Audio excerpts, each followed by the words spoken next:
7월 22일 우리에게 주신 하나님 말씀은 에스겔 3장 16절부터 27절까지입니다.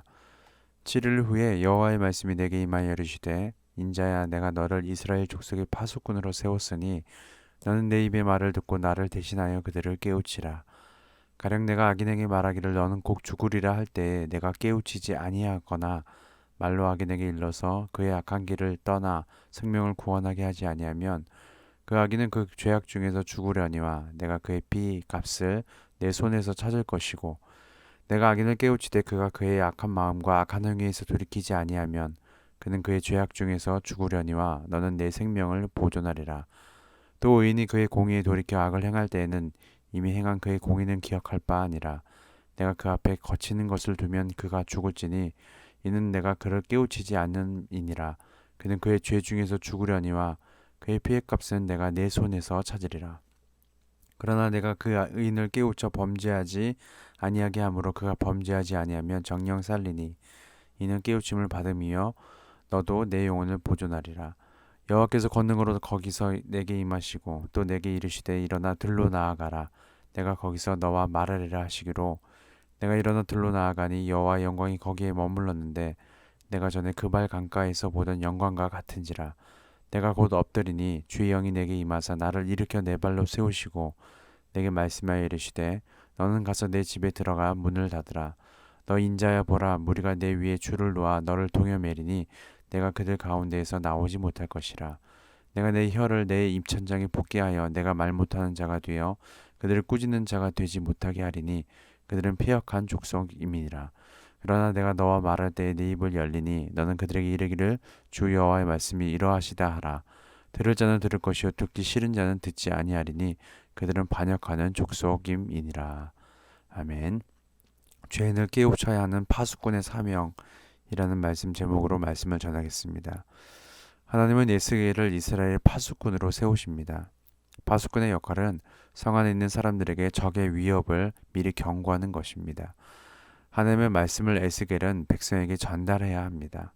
그리고 하나님은 그에 대한 책임에 대해서 말씀하십니다.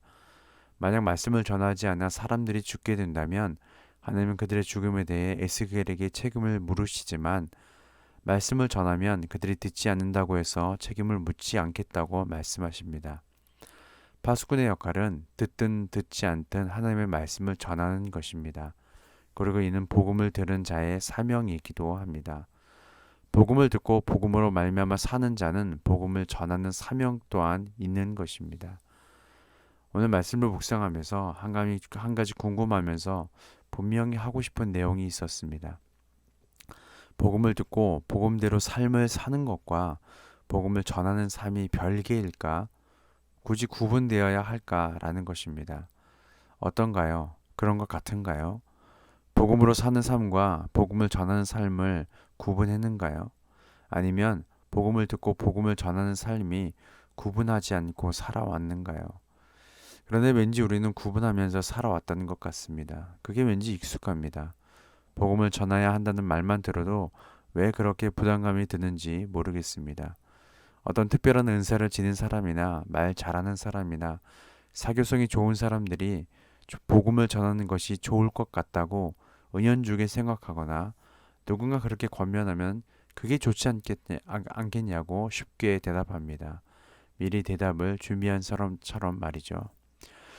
그런데 오늘 말씀을 묵상하면서 드는 마음은 복음의 삶을 사는 것을 왜 구분할까라는 것입니다.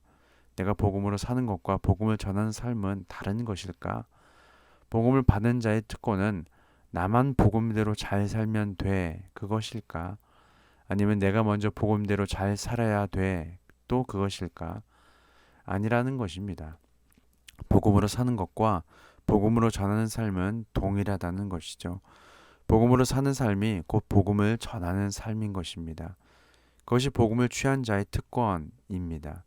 그리고 그에 대한 책임에 대해서 하나님은 에스겔에게 하신 말씀을 통해 오늘날 우리에게도 동일하게 말씀하신다는 것입니다. 물론 나의 신앙이 아직 젖이나 먹는 갓난 아기와 같은 정도라면 그럴 수 있습니다. 10년이고 20년이고 여전히 젖이나 먹는 갓난 아기에서 벗어나고 싶지 않다면 안타깝지만 그럴 수 있습니다.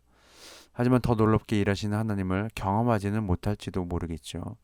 하지만 그렇지 않다면 나는 이제 젖이나 먹는 갓난 아기가 아니라면 복음을 은혜로 받은 자는 복음을 전하는 사명 또한 있음을 알아야 합니다. 그리고 하나님은 그에 대한 책임을 물으신다고 말씀하십니다. 왜요? 복음을 전하고 전하지 않는 것은 자유 아닌가요? 내 선택 아닌가요? 죄송하지만 그리고 유감스럽게도 선택이 아닙니다. 그것은 선택 사항이 아닙니다. 앞서 말했듯이 복음은 그렇게 구분될 수 없습니다. 복음을 받았다는 말은 복음으로 말미암아 삶을 사는 것과 복음을 전하는 삶, 이 두 가지 삶을 산다는 말입니다. 이 둘 중 하나만 선택할 수 없습니다. 만약 이 둘 중 하나만 살고 있다면 복음을 받았다라고 할 수 없다는 것입니다.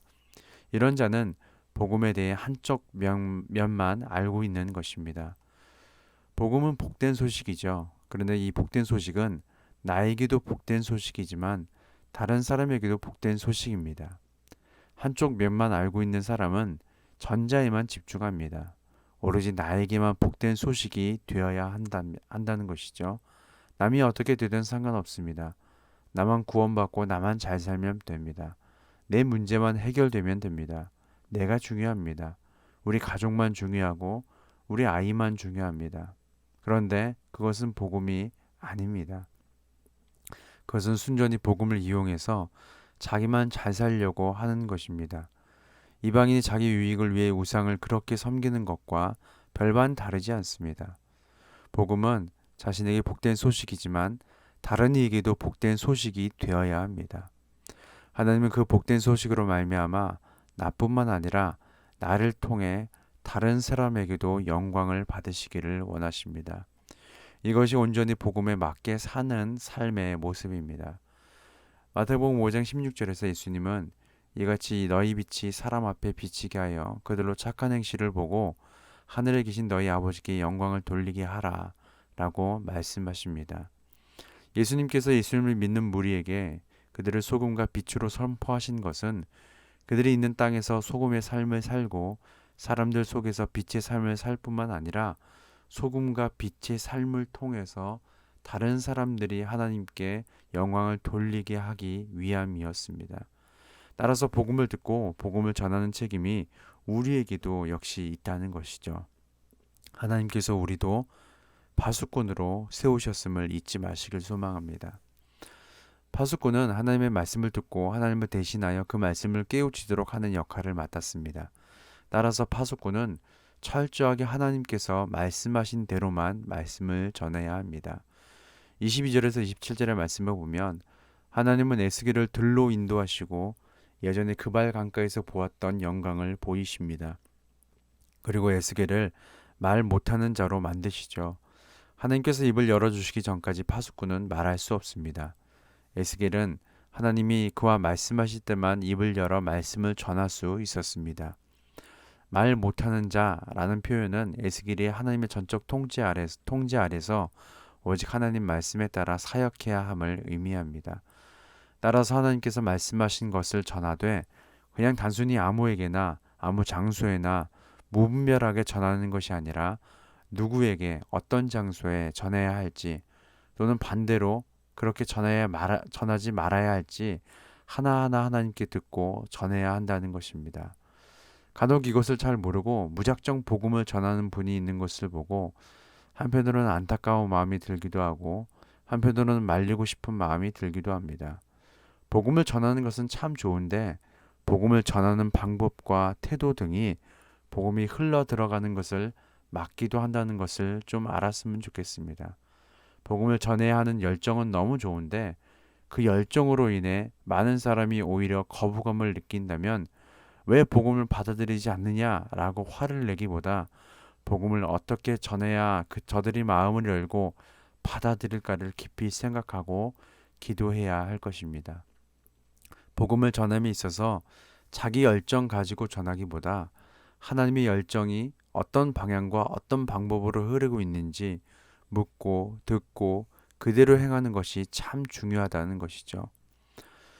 성도는 사람들을 생명길로 이끄는 영적 파수꾼입니다. 파수꾼의 역할은 하나님의 말씀을 전하는 것까지입니다. 하나님은 우리에게 영적 파수꾼의 역할을 맡기셨습니다. 만약 우리가 복음을 전하지 않는다면 어떤 이는 구원의 소식을 들을 기회가 없을 것입니다. 우리가 거룩한 부담감을 가지고 한 영혼에게 복음을 전할 때 하나님이 일하실 것입니다. 기도하겠습니다. 하나님, 제 눈앞의 일이 급급해서 누군가의 파수꾼으로 저를 세우신 하나님의 뜻을 놓치고 살지는 않았는지 돌아보게 됩니다. 하나님이 주신 사명을 능히 감당하도록 성령의 충만한 능력으로 저를 붙들어 주옵소서. 온전한 순종을 통해 이루실 하나님의 일에 전심으로 충성하게 하옵소서. 예수님의 이름으로 기도드립니다. 아멘.